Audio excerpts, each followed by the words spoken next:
Vi una vacante en LinkedIn en ITNIC, apliqué online, la chica de HR me dijo que no, por pesado y por insistir escribí a Barnat, a raíz de eso pues que entré en ITNIC. Cuando fui a hacer la entrevista a ITNIC, justo salía de la consultora para hacer la entrevista, recuerdo ir trajeado, con corbata y de repente me abre la puerta Barnat, iba con pantalón corto, chanclas y camiseta. No, lo primero que me dijo es, oye, que sepas que si acabamos trabajando juntos, te vas a quitar el traje seguro. Y yo sí. A mí me gustaría que explicaras el origen de Plug and Play. Said Hamidi es el CEO y fundador de Plug and Play. De origen iraní, se mueve a California y él llevaba una tienda de alfombras en Palo Alto y tenía todo el edificio, él estaba en la planta de abajo y la planta de arriba la tenía libre. Por ahí pasaron algunos emprendedores, de hecho pasaron los fundadores de Google. Lo que hice en ese momento es, oye, ya que no puedes pagarme la renta que yo te estoy pidiendo, a cambio del espacio, dame equity de la empresa.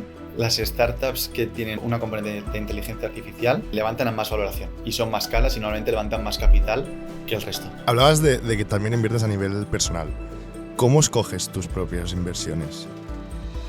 Bienvenidos una semana más al podcast de Entrevista a Product Leaders. Esta semana tenemos un episodio que me hace especial ilusión, ya que va a pasar por aquí el primer inversor de startups del podcast, y él es Lluís Llorens, principal en Plug and Play. Como siempre, vamos a empezar viendo su background. Vamos a ver cómo empezó en el mundo de la consultoría en Bluecap y después se movió a ITNIC, donde al principio era muy poca gente, incluso en Factorial eran solo 10 personas. Súper interesante esta parte de la historia. Después vamos a ver la faceta emprendedora de Lluís, fundando Link2Sports, una startup en el sector gaming. Y por último, vamos a ver la experiencia actual como principal en Plug and Play. Antes de esto, Lluís nos va a explicar la historia de Plug and Play, cómo una empresa fundada en Silicon Valley en los años 90 en una tienda de alfombras acaba siendo lo que es ahora. Súper interesante, y quedaros con el concepto del Lucky Building, que Lluís nos va a explicar lo que es. Después, Lluís nos va a explicar también las diferencias que ve entre el ecosistema de emprendeduría de Estados Unidos y de Europa, y vamos a ver qué cosas buenas y malas tiene cada uno. Para acabar, vamos a hablar de IA, y Lluís nos va a explicar las tendencias que está viendo en el sector, sobre todo con modelos basados en inteligencia artificial. Súper interesante esta parte de IA. Os recomiendo que la veáis porque es muy interesante. Para acabar, no os olvidéis en darle like a este vídeo, suscribiros y activar la campanilla, que nos ayuda muchísimo. Y sin más, os dejo la entrevista de esta semana a Lluís Llorens. ¿Qué tal, Lluís? ¿Qué tal, Dani? Un gusto estar aquí, gracias por invitarme. Hoy es un episodio muy especial por varias razones. Una es porque Lluís y yo nos conocemos desde hace años, somos colegas. Y la otra porque es el primer inversor que traemos al podcast de startups. Ahora nos explicarás bien qué haces. Pero antes de nada, vamos a hablar un poco de tu trayectoria. Tú ahora mismo eres principal en Plug and Play, pero antes, ¿cómo llegaste hasta aquí? ¿Cuál es tu background exactamente? Vale, bueno, yo soy de Barcelona, soy ingeniero industrial, pero de hecho antes incluso de hacer la carrera tenía claro que no, vocacionalmente nunca iba a ser ingeniero. De hecho yo vengo de familia de empresarios y incluso el trabajo de fin de curso en bachillerato pues ya fue pues, un negocio en torno al pádel, que yo competía en ese momento a pádel, hice un club de pádel.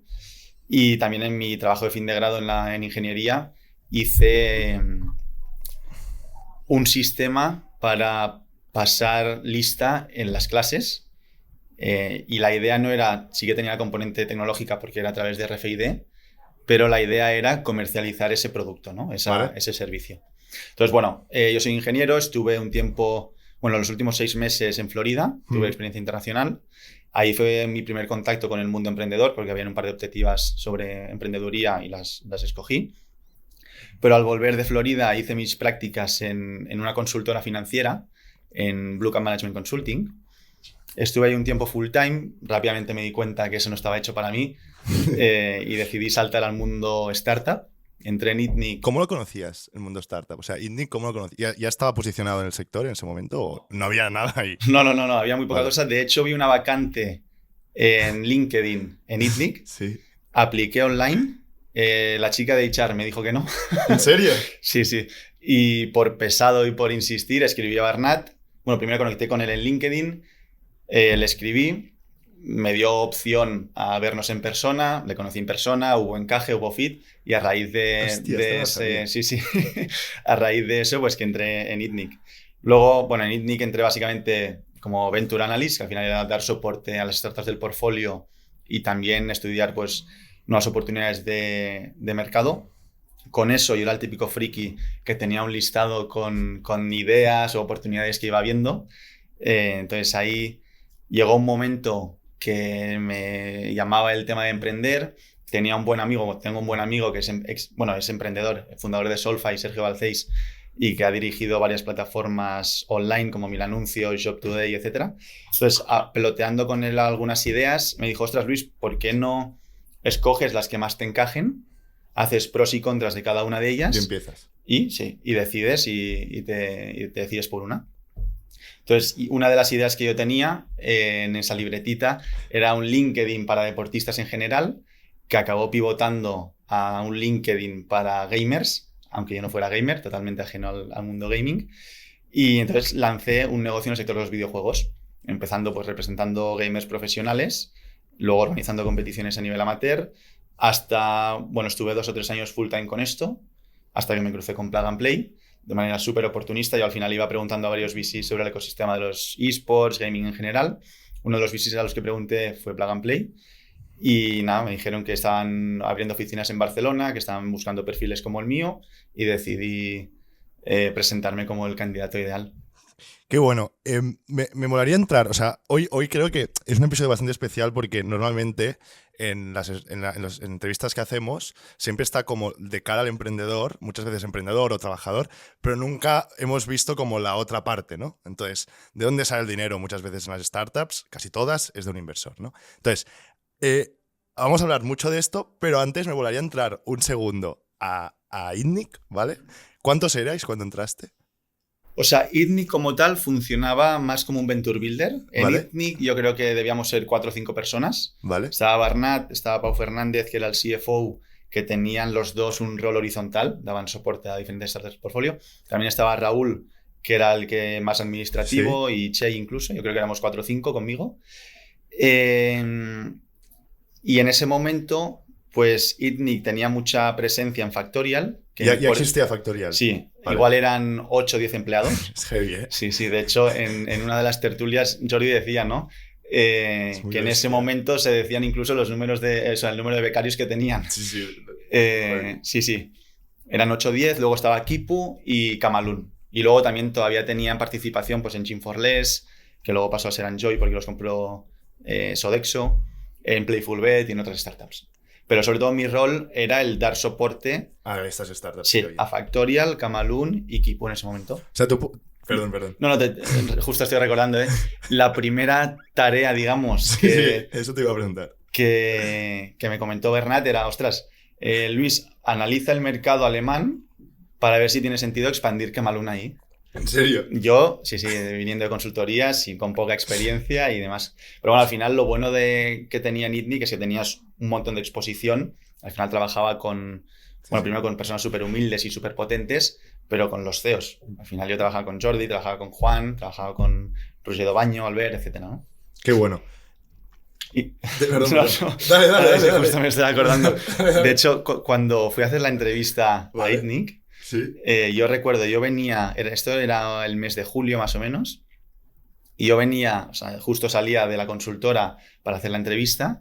Recuerdo ir trajeado, con corbata, y de repente me abre la puerta Bernat, que iba, bueno, con pantalón corto, chanclas y camiseta, ¿no? Y hostia, hubo ahí un impacto, un choque bastante interesante. ¿Qué te dijo cuando te vio así? No, lo primero que me dijo es, oye, que sepas que si acabamos trabajando juntos, te vas a quitar el traje seguro. Y yo, sí, no, hombre. Al final, en la consultoría, pues toca ir con traje y toca ir elegante. Es un cambio bastante heavy. Entonces, llega un punto que ya llevas año y pico en ITNIC, ¿no? O lo que sea, y decides emprender. Sí. Que ahora nos explicarás qué es Link to Sports, pero también después me gustaría preguntarte como tus reflexiones de emprender antes de empezar a trabajar como Venture Capital, como principal en un Venture Capital, que creo que es muy interesante para la audiencia ver este camino, ¿no? Que a veces no sabemos de dónde sale el inversor. Entonces, ¿cómo fue esta experiencia emprendedora, primero de todo? Vale, bueno, primero comentar que al final, estando en un ecosistema como ITNIC, ayuda mucho y te empuja mucho a acabar emprendiendo o haciendo algo. Esto es importante. Yo creo que estar en el ecosistema es una de las principales razones por las que yo emprendo y estando cerca de gente como Barnat. Entonces, bueno, la historia le explicaba un poco, ¿no? Al final tenía el listado, veo que hay una oportunidad en el sector de los videojuegos, no sabía bien cuál. Entonces empecé a hablar con los diferentes players del ecosistema, pues con jugadores, con equipos, con ligas, con desarrolladores de videojuegos, y identifico que la figura del representante, así como se entiende en el deporte tradicional, No existe. no existe. Y lo primero que hago es, oye, hablo con varios jugadores, de hecho me equivoco un montón, porque empiezo representando a jugadores de un videojuego que no es muy conocido, MotoGP eSports, y que no hay mucho dinero en torno a este juego. Pero bueno, yo empecé por ahí, me doy cuenta que hay otros juegos como League of Legends, Fortnite, etcétera, que hay más, se mueve más dinero en torno a esto. Entonces empiezo a representar a otros jugadores y también empiezo, o sea, parte de mi labor, digamos, era encontrar equipos, porque al final son como jugadores profesionales y también patrocinadores. Vale. Entonces, uno de estos posibles patrocinadores era Cinesa. Yo hablé con ellos, conseguí una reunión con ellos, iba a proponerles como mi portfolio de jugadores y me dijeron que, bueno, que al final esto a ellos no les interesaba, que ellos lo que les interesaba era llenar las salas de cine Cuando no tenían cine. cuando están vacías. Pues un sábado por la mañana, pues cualquier mañana, ¿no? Entonces, a raíz de eso, empiezo a organizar competiciones a nivel amateur presenciales. Y empiezo a trabajar también pues, con FNAC, con algunos centros comerciales, con Football Emotion. Al final, gente que le interesa traer talento joven, bueno, gente joven a sus espacios. ¿Y qué hacías ahí? ¿Qué hacían ahí? Jugar a videojuegos. Jugar a videojuegos, torneos. Eran torneos amateurs de videojuegos. Vale. Y nada, al final estuve, pues eso, 2-3 años full time, conseguimos un equipito, acuerdos bastante relevantes con N26, con Just Eat, con Capravo, bueno, grandes empresas. Creamos una comunidad de 3.000 gamers y yo llegamos a representar desde Link to Esports a unos 20 jugadores profesionales y creadores de contenido. Es una animalada, No está mal, sí. Y realmente yo no hubiera apostado a que hubiera llegado tan lejos en ese sentido, ¿no? Pero sí que llega un momento que yo al final me siento, o sea, noto que estoy aprendiendo menos de lo que aprendí al inicio. También porque lancé estos prácticamente solos y que tenía como advisor, digamos, a Sergio, pero al final no estaba en el día a día. Y de hecho, contestando a tu pregunta de learnings o qué experiencias saco de esto, ostras, yo creo que es clave emprender acompañado con cofundadores, gente complementaria a ti y con la que puedas celebrar tanto momentos buenos como apoyarte en momentos no tan buenos, ¿no? Que al final emprender es un camino muy largo con muchos baches y no siempre sale todo bien. Ese diría que es el principal learning. Y luego también, algo que saqué también de ITNIC, yo recuerdo ellos que tenían un sticker en la ventana, una pegatina, que ponía Better Done Than Best. Y realmente esto define mucho al emprendedor. Es, oye, lanza las cosas, prueba cosas, entérate de un poco cómo respira el ecosistema, cómo respiran los clientes objetivos y demás, y luego ves iterando sobre eso. Al final yo venía del mundo de ingeniería y consultoría, que miras el decimal y te encuentras, ostras, con... Sí. El move Fast, Break Things también de Meta o Facebook. Exacto. Al principio. Súper interesante, sí. Y de ahí, bueno, entonces llega un momento que me planteo también otras opciones, sale de manera oportunista lo de Plug and Play. ¿Cómo sale exactamente? Pues empiezas a buscar trabajo. No, yo estaba hablando con muchos VCs, o sea, a mí siempre me había interesado el mundo inversor y de Venture Capital. Entonces, pero yo estaba hablando con VCs para entender cómo veían ellos el ecosistema de los videojuegos, de eSports en general. Ah, wow. Porque yo sí que leía, ostras, que los eSports están creciendo mucho y dije, ostras, pues a ver cómo los VCs, potenciales inversores, lo ven. Sí que mi negocio no era tecnológico, no era escalable, no era invertible. No era invertible. Yo en ese momento tampoco era tan consciente de esto. Entonces, uno de los VCs con los que hablo es Plug and Play. De hecho, bueno, con una persona que ha estado muchos años en la casa. Y recuerdo que ella me decía, ostras, yo de videojuegos no sé tanto, pero sí que sé que estamos buscando en Barcelona. También yo le mostré un poco mi interés en el sector y demás, y acabó ya viendo un fit.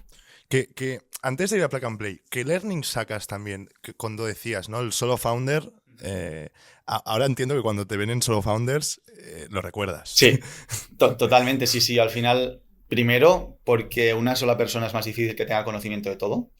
Y sobre todo, gente junior, yo creo que es súper importante rodearse de gente mejor que tú y de la que te puedas tú aprender y también apoyarte. Y la segunda pregunta de esto, ¿crees que el momentum donde empezaste Link to Sports a lo mejor fue demasiado early? ¿O crees que ahora, por ejemplo, que a lo mejor ya está más maduro el sector del gaming, podría haber funcionado? ¿Era un why now o...? No, de hecho yo creo que por momento entré en el momento adecuado. ¿Sí? Sí, estaba creciendo muchísimo, las marcas tenían mucho interés en este target joven, de hecho todavía lo tienen, y casi no habían players en el sector, cosa que es bueno y malo porque a veces tienes que pasar por un proceso más educacional y de enseñar a todos los clientes, pero también es bueno porque hay mucha oportunidad. Yo no, o sea, al final yo no dejo Link to Esports porque yo no podía vivir de esto. Yo al final podía mantenerme bien. Tenías un buen Tenía un tenías un equipito. revenue correcto. Sí, mucho más de lo esperado. Yo dejo Link to Sports, bueno, dejo de banda porque seguí cuando entré en Plug and Play, pero más como un side project. Sobre todo por mi aprendizaje y el no perder oportunidades siendo joven. Mola. Si lo hiciera ahora, posiblemente pasaría lo mismo. Sí que igual acortaría algunos tiempos porque he aprendido haciéndolo, pero no creo que fuera un problema de momento. Mola. Vale, vamos a Plug and Play. A mí me gustaría que explicaras el origen de Plug and Play, que es muy interesante para la audiencia que no lo conozca. Sí. Si os puedo explicar. ¿De dónde nace Plug and Play? ¿Qué es Plug and Play muy rápido y de dónde nace? O sea, Plug and Play realmente nace en 2006, Plug and Play como tal, pero ya viene de un bagaje previo. Vale. Plug and Play al final nace en los años 90, porque la familia Midi, que es Said Hamidi es el CEO y fundador de Plug and Play, de origen iraní se mueve a California en los años 80. La familia tenía algo de real estate y él llevaba una tienda de alfombras en Palo Alto, cerquita de Stanford. Y tenía todo el edificio, él estaba en la planta de abajo y la planta de arriba la tenía libre. Entonces, por ahí pasaron algunos emprendedores, de hecho pasaron los fundadores de Google. Said los vio crecer de 2 a 50 empleados en su edificio. Por ahí también pasaron los fundadores de hecho, Peter Thiel, de PayPal. Y Said lo que hizo en ese momento es, oye, ya que no puedes pagarme la renta que yo te estoy pidiendo, a cambio del espacio, dame equity de la empresa. Por ahí pasó los fundadores de PayPal, los fundadores de Danger, de Logitech, o sea, al final grandes empresas. Said vio en esos años la evolución de estas compañías y dijo, oye, ¿por qué no hago lo mismo que estoy haciendo en un espacio pequeño? Pues a gran escala. Entonces, en 2006 decidió comprar las oficinas de Philips en Silicon Valley, un espacio de unos 20.000 metros cuadrados, o sea, es un edificio gigante, 3 plantas, con terrazas en todas las plantas, o sea, un edificio muy grande, y quiso replicar un poco lo que ya hizo de hecho tiene un nombre la tienda de alfombras que es The Lucky Building. ¿Cómo? The Lucky The Building. Lucky Building. Sí, si lo buscáis en internet veréis toda la historia. Es muy heavy. Y las startups que han pasado por ahí. Pues quiso un poco replicar esto que hizo en el The Lucky Building, pues a gran escala. Sí, ofreciendo casa para 200 startups, etc. Entonces, a lo largo él estuvo invirtiendo todo este tiempo. En 2012, más o menos, se empiezan a acercar corporaciones. Al final, Said era muy reconocido en el ecosistema y las corporaciones les interesaba el conectar con startups, saber qué estaban haciendo con las startups, nuevas tecnologías, nuevos modelos de negocio, etc. Entonces, en ese momento, Said, que es muy hábil, empieza a ofrecer servicios para corporaciones en diferentes industrias, hasta lo que es a día de hoy Plug and Play, que somos más de 700 empleados a nivel global. Wow. Contamos con más de 60 oficinas en todo el mundo, en Europa más de 20. De hecho, aquí en España tenemos Barcelona, Valencia y Madrid. Estamos en las oficinas de Plug and Play. Sí, ahora mismo. Como veréis, estamos no sé si se ve el cartel, pero estamos en las oficinas de Plug and Play. Y al final mantenemos estos dos modelos de negocio. La parte de inversión, donde somos inversores sobre todo en etapas muy iniciales, entre Pre-Seed y Series A, pero hacemos tickets pequeños entre 50.000 y 300.000 euros. Sobre todo invertimos en B2B SaaS. De hecho, hacemos unas 200 inversiones al año. ¿Ha cambiado esto ahora con la AI y tal o no? ¿A qué te refieres? O sea, B2B SaaS con AI. O sea, al final, ¿Sabes? O un B2B SaaS payroll la- podría la- entrar. las últimas 200 inversiones que ha hecho Plug and Play, de las últimas 200, el 85% de ellas contienen algo de AI. O sea, al final es un play Sí. súper horizontal que aplica a prácticamente todas las Que industrias. es como está el ecosistema emprendedor ahora. O sea, no es Pack and Play, es To- todo el mundo. Totalmente, sí. Ahora yo creo que la mayoría de emprendedores ya lanzan algo aprovechándose de la inteligencia artificial. Mola.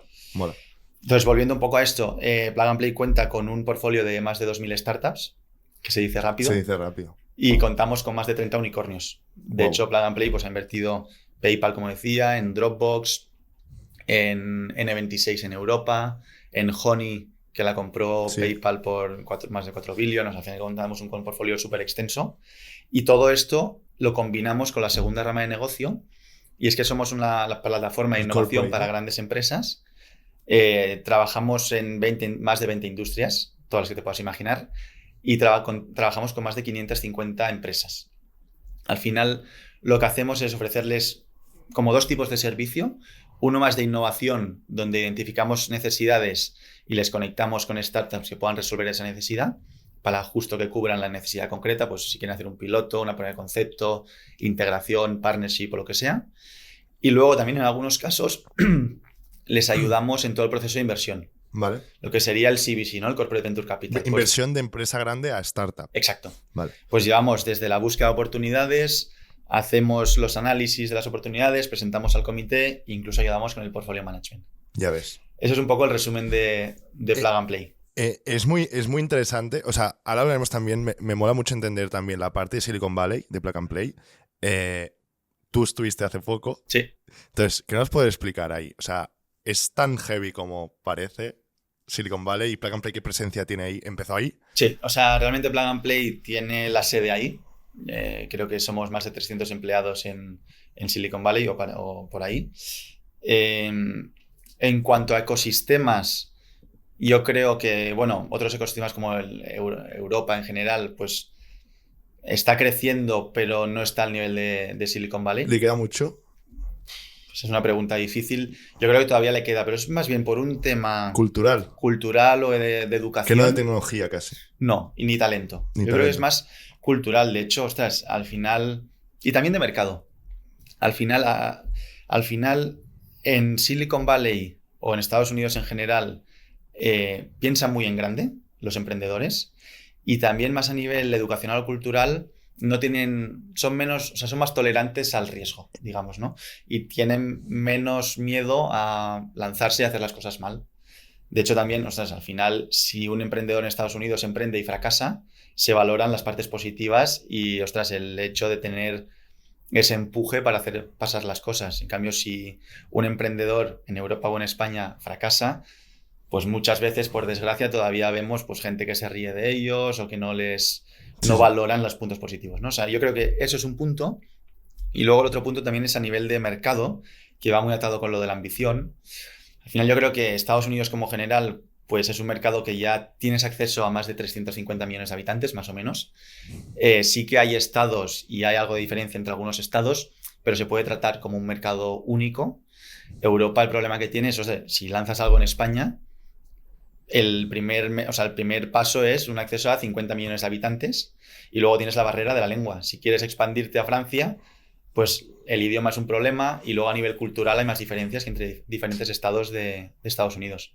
100%. Entonces yo creo que principalmente hay estas diferencias, pero a nivel de talento y oportunidades, yo creo que Barcelona, que estamos aquí ahora, tiene muchos puntos positivos para convertirse en un hub global y líder. Tú si tuvieras que recomendar a un emprendedor que esté empezando, que esté levantando pasta o esté a punto de ello, ¿le recomendarías ir a Silicon a hacer este proceso? ¿O le dirías, quédate en Barcelona? O sea, yo creo que es bueno para cualquier persona en el sector startup o inversor o incluso con ganas de trabajar en empresas tecnológicas, vivir una experiencia en Silicon Valley. Porque ahí te das cuenta del cambio cultural, que choca mucho. Al final hablas con mucha gente, hay mucha gente en el ecosistema. También, al final es el epicentro, digamos, de todo el sistema tech o gran parte del sistema tech a nivel global. Entonces yo creo que es un choque de realidad que recomiendo a todos, pero no solo a emprendedores, sino también a inversores, a gente de producto. Sí, sí. Al final pasan muchas cosas ahí. Y a nivel de fundraising, contestando a tu pregunta, yo creo que en Estados Unidos, en Silicon Valley, pues hay más acceso al capital, también porque hay más capital disponible.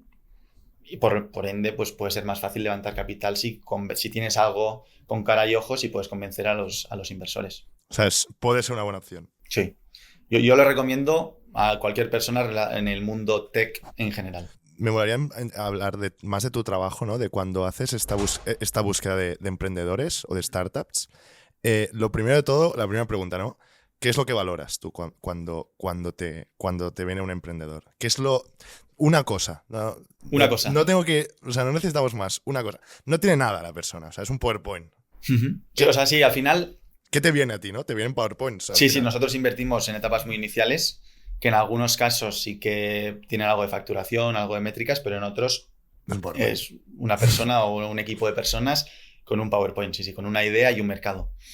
Entonces, yo en etapas iniciales me fijo mucho en el mercado, o sea, que estén en un mercado suficientemente grande como para que un inversor de Venture Capital pueda invertir. Quiero decir que al final pueda conseguir el retorno esperado.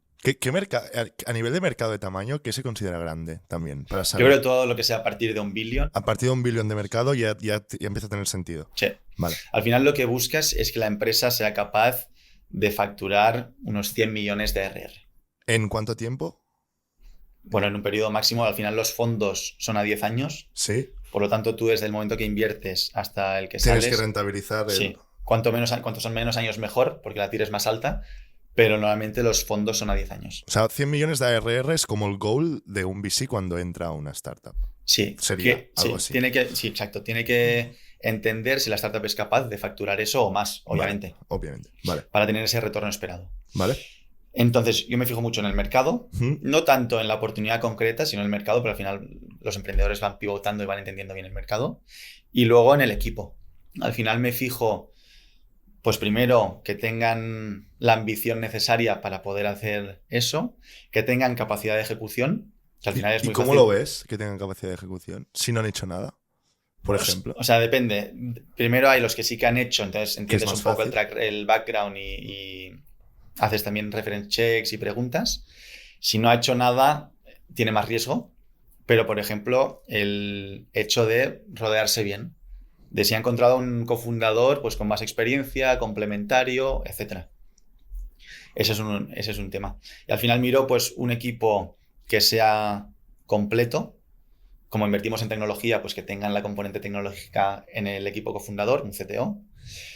Y luego que estén alineados a nivel cultural. Esto lo he ido aprendiendo con el tiempo. ¿Ah, sí? Sí. Y al final yo he vivido en primera persona y también conozco varios casos de fundadores que no estaban 100% alineados y a medida que pasaba el tiempo, alguno de ellos se ha ido desentendiendo del proyecto. ¿Y cómo se ve esto, que no están alineados? O sea, alineados a nivel cultural quiere decir a nivel de ambición, ¿no? A nivel de... Cultural en general, que tengan... ¿Cómo es la persona? Mismos valores. Mismos valores. Sí, o valores parecidos. Eso yo creo que es clave, porque al final, no sé los porcentajes, pero un gran porcentaje de emprendedores que fracasan o no tienen el éxito que querían es por problemas con los fundadores. Entre ellos. Sí. Entonces yo creo que eso es clave para el éxito de una startup. No, totalmente. Y la parte de producto, o sea, en este podcast, ¿no? Hablamos mucho de product management. Entonces, también me molaría saber cuál es la concepción tuya de Plug and Play sobre los founders que vienen de producto. A veces el rol del PM, del Product Manager, tiene como mucha tendencia a acabar emprendiendo porque al final es una persona que ve mucho de mucho departamento, ¿no? Entonces, muchas veces acaba emprendiendo. Entonces, ¿lo valoráis bien? O sea, entiendo que sí, pero sí. ¿cómo lo veis esto? O sea, yo de hecho lo valoro de manera súper positiva porque yo creo que la figura del Product Manager tiene muy claro que se tiene que dirigir a un target concreto de usuarios y realmente tiene que aportar valor, su producto o servicio, a este target. Yo creo que es un perfil que entiende bien la necesidad de crear productos que realmente merezcan la pena y testearlos, que no una idea de, oye, desarrollo 1 año y medio el producto, no he hablado con ningún potencial cliente y me la juego a ver si tiene éxito o no. O sea, yo creo que los PMs en general tienden a ser muy rápidos lanzando producto, que eso yo creo que es súper valioso a la hora de valorar a un emprendedor, y de recibir feedback muy rápido y directo de los usuarios. O sea, al final, yo creo mucho en los equipos que son capaces de lanzar cosas muy rápido al mercado, porque también así coges un sense, me sale en inglés, pero Sí.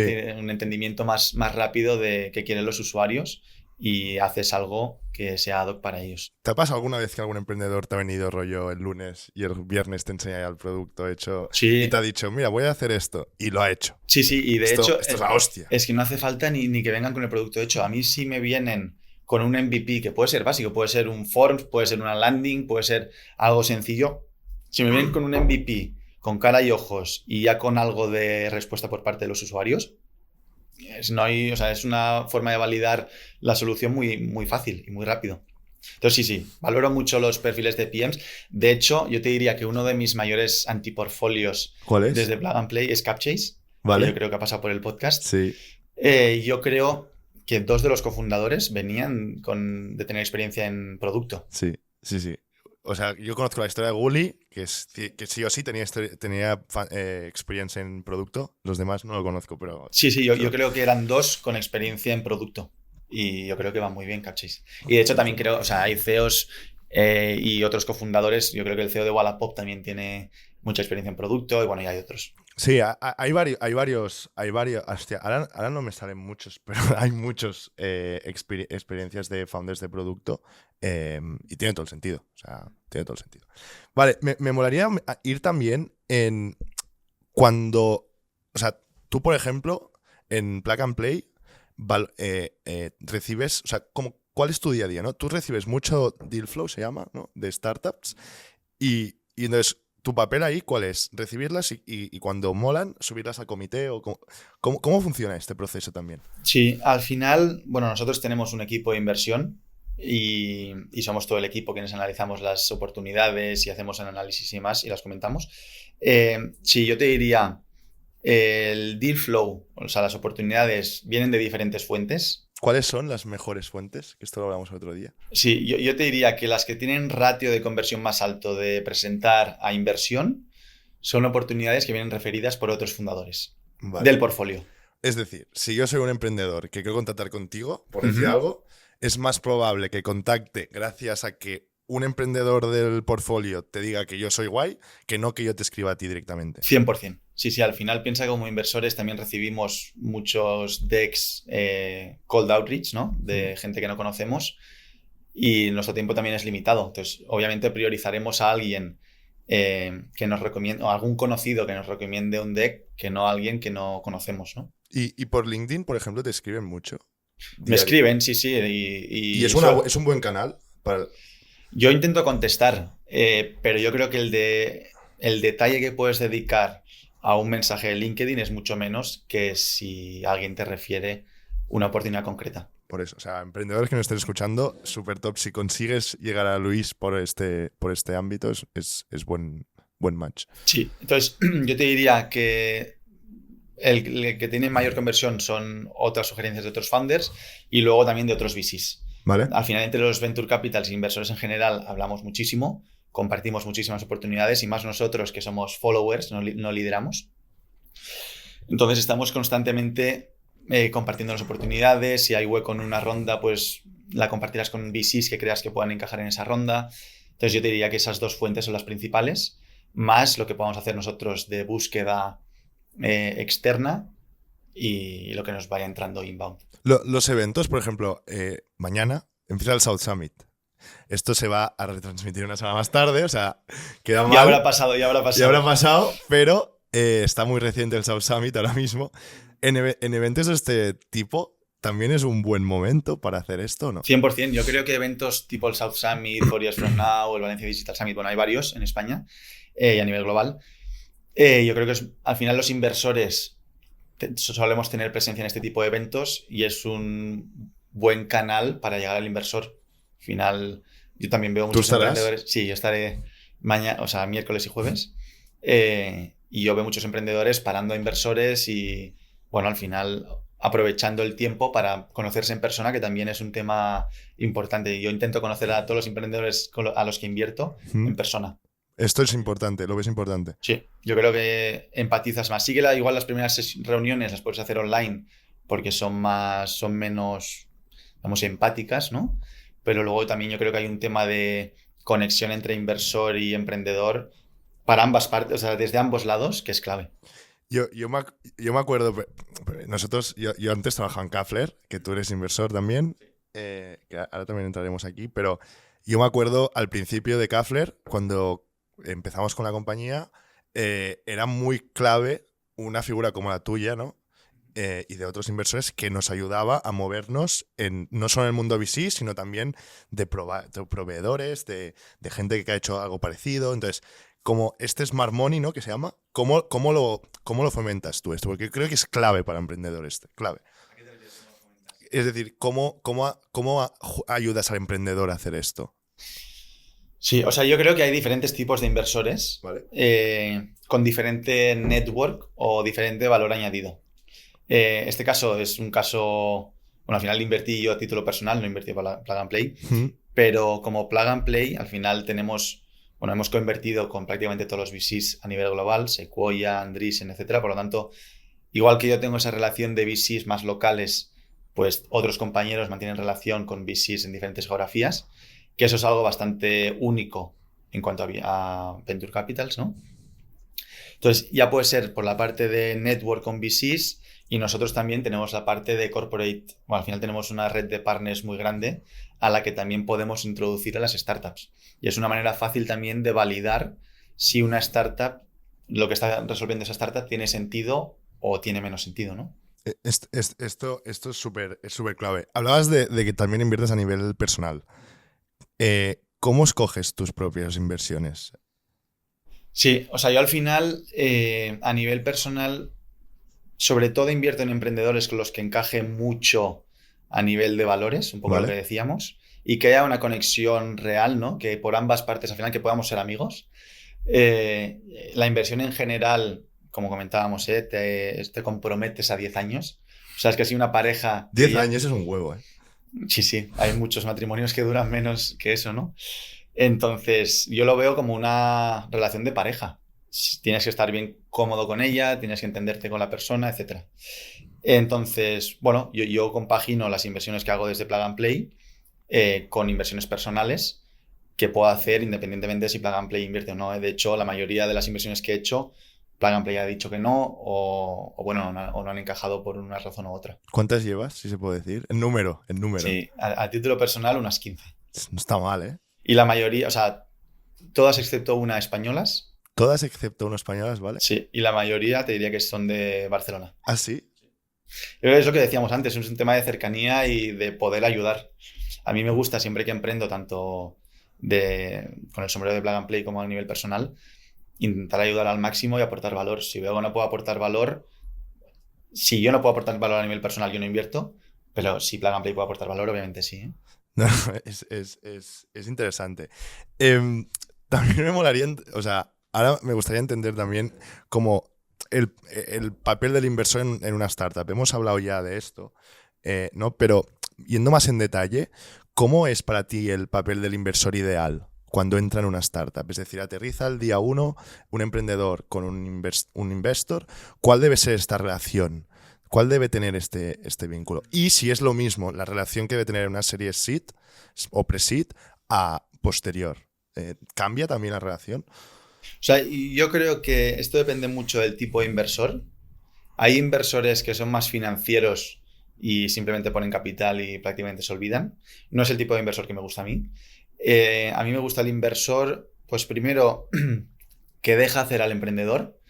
Yo siempre creo que al final el emprendedor es el experto en ese producto, ese mercado concreto.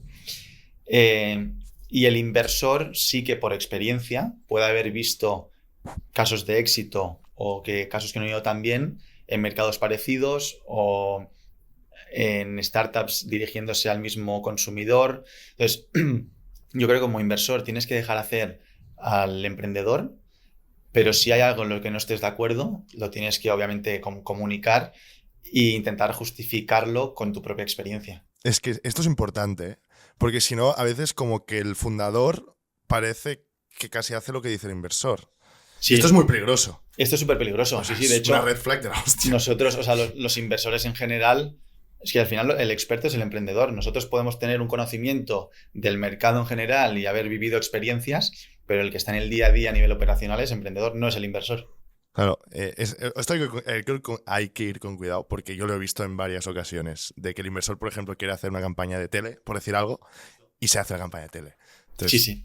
No debe ser. O sea, De hecho, en algunos boards hay problemas justo por esto, ¿no? Por el desalineamiento que hay entre inversor y emprendedor. Yo creo que, como en toda relación, la comunicación es clave y el ser transparentes y honestos también. aparte, como que esta relación yo la veo como muy humana, ¿no? O sea, es súper humana, es personal. personal. Sí. Es personal, o sea, es puramente personal. O sea, yo de hecho conozco a algunos emprendedores que se llevan muy bien con un VC, o sea, con un inversor del VC, y a la que ese inversor se va de ese VC, he visto algunos casos de, ostras, ¿Ah, sí? Sí, Hostia. de que han surgido problemas por el cambio de la persona. Es casi como me recuerda al asesor financiero de un banco, que tú quieres estar con esa persona y si él se va a otro banco, te vas con él. Es que es parecido, sí. Interesante. Y esta relación que hablamos, ¿es igual en un pre-seed, seed o un Series A+? O sea, para la audiencia, que un Series A, Series B, ¿qué es para la audiencia? Vale. Muy rápido. O sea, al final estos son etapas por las que pasa una startup. Pre-seed y seed son las etapas más iniciales, donde prácticamente la startup te diría que casi no tiene facturación o está empezando a facturar, empezando a validar el modelo de negocio, encuentra product market fit. Series A diría que es un momento en la que startup suele facturar unos 2 millones de ARR, de facturación recurrente anual. Ya tiene un equipo grande, pues unas 50 personas, ya normalmente tiene un playbook claro, o le ha salido un playbook claro en una localidad concreta, y lo que necesita ahora es dinero para expandir a otras ciudades, otros mercados, a otras industrias, etc. Entonces, el rol del inversor, o sea, yo creo que la relación entre emprendedor y inversor, yo creo que sí que tiene que ser la misma. ¿Porque es humana? Sí, porque es humana. Pero el rol de un inversor en fases más avanzadas, como puede ser series A, B o C, es diferente al de uno en etapas iniciales. ¿Y qué hace? Voy a poner un ejemplo fácil. O sea, al final el board de una startup va cambiando a medida que pasa el tiempo. O sea, el que invierte en pre-seed y lidera la ronda pre-seed suele estar en el board en etapas iniciales, pero llega un momento que su labor pues, es menos importante. Por lo tanto, se va del board y entran otros al board. Entonces, para ponerte un ejemplo muy sencillo, ponte una startup en serie S, que ya lleva muchos años en el mercado, que puede buscar un potencial exit. Pues el inversor ahí va a ayudar sobre todo pues, a buscar potenciales compradores, a preparar un data room pues, con cara y ojos analítico, a mejorar algunas métricas o algunos cohortes de algo concreto. En cambio, el inversor en etapas más iniciales, pues igual se fija más en el product market fit, en qué cambiar en el producto para que tenga mayor retención los usuarios. O sea, al final son tareas diferentes. Ya ves. Y tú, o sea, en el caso de Series A para arriba, ¿has estado con Plug and Play?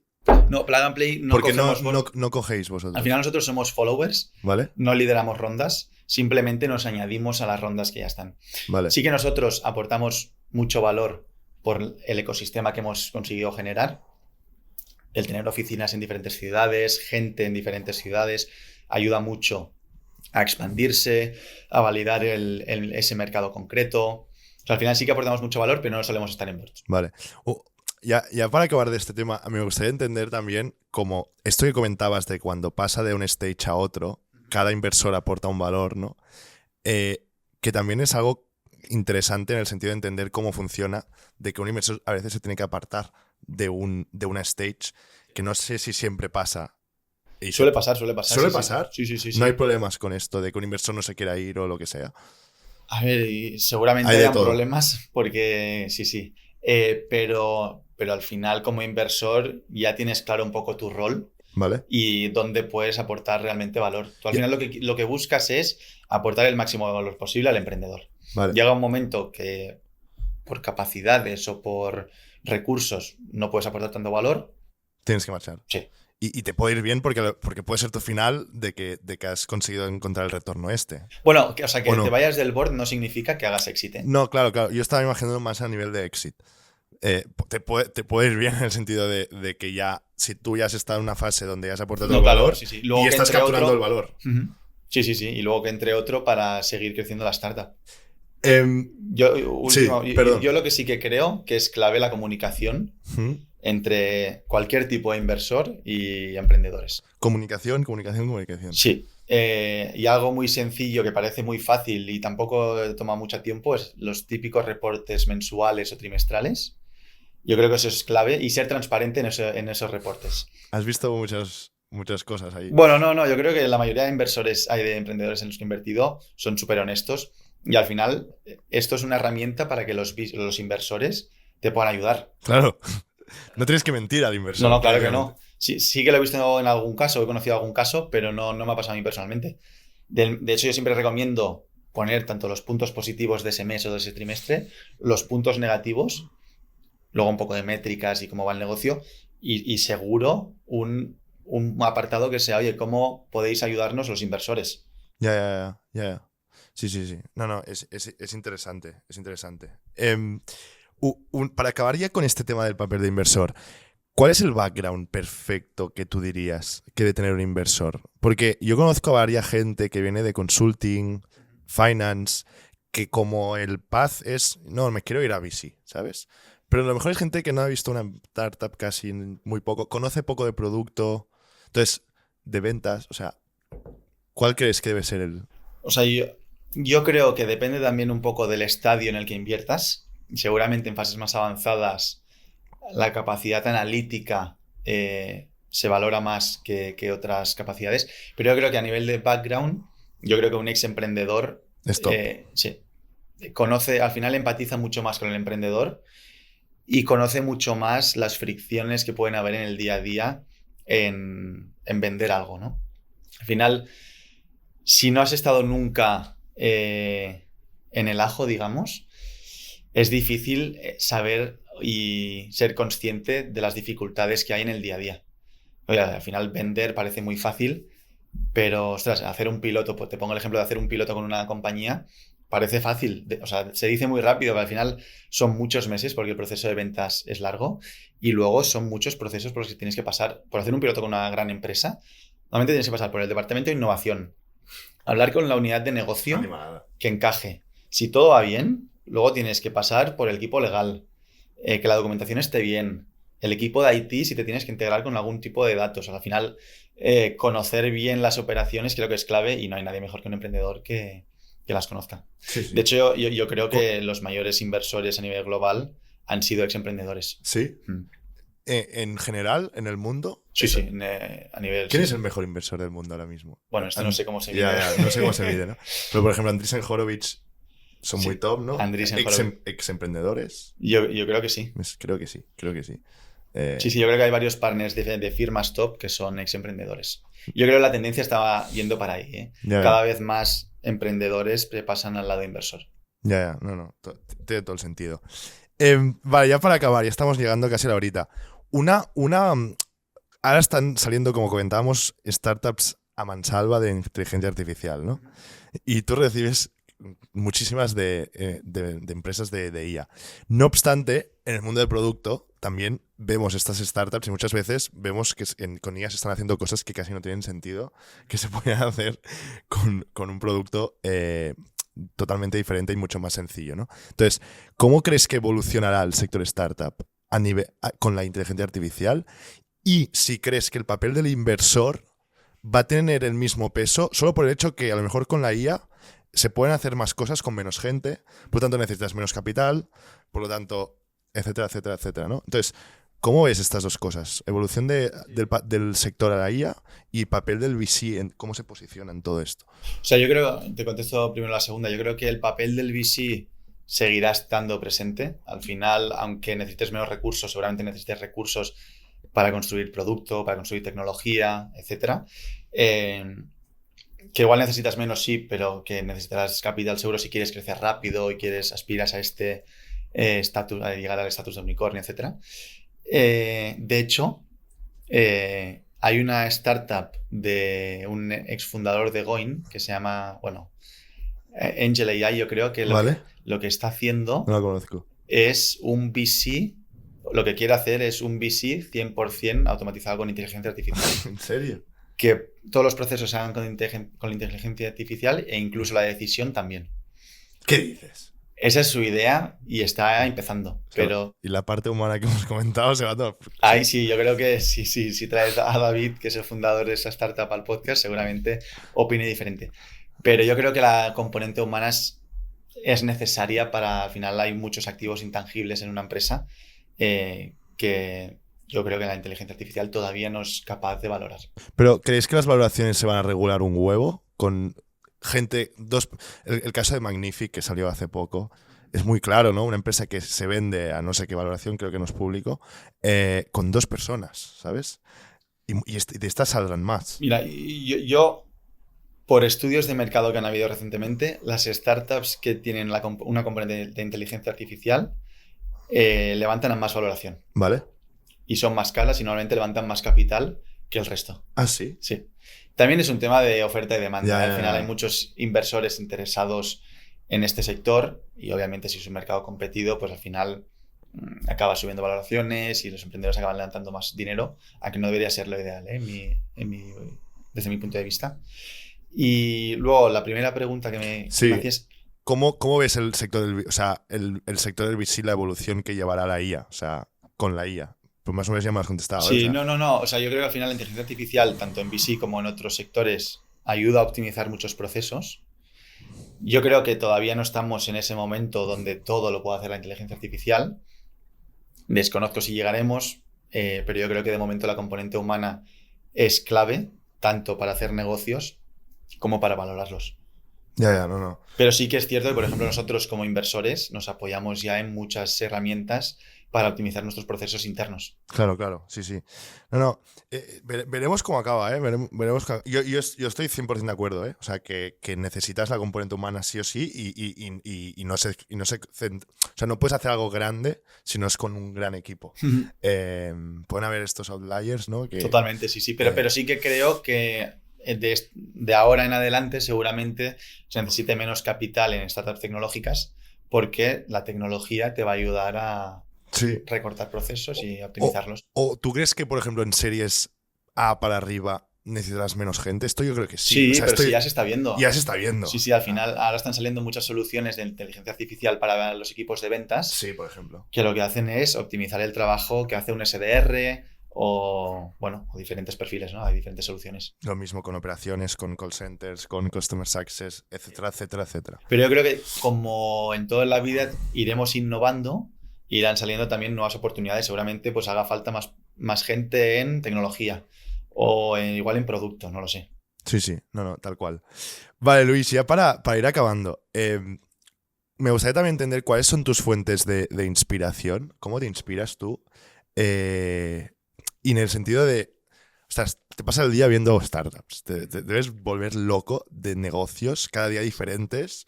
Entonces, no sé si escuchas muchos podcasts de negocio porque ya te veo explotar la cabeza, pero ¿cómo te inspiras tú? O sea, yo te diría, mi principal fuente de inspiración son los emprendedores. Claro. Al final hablo a diario con ellos y ellos son expertos normalmente en sectores concretos y negocios concretos. Por lo tanto, aprendo mucho de ellos yo.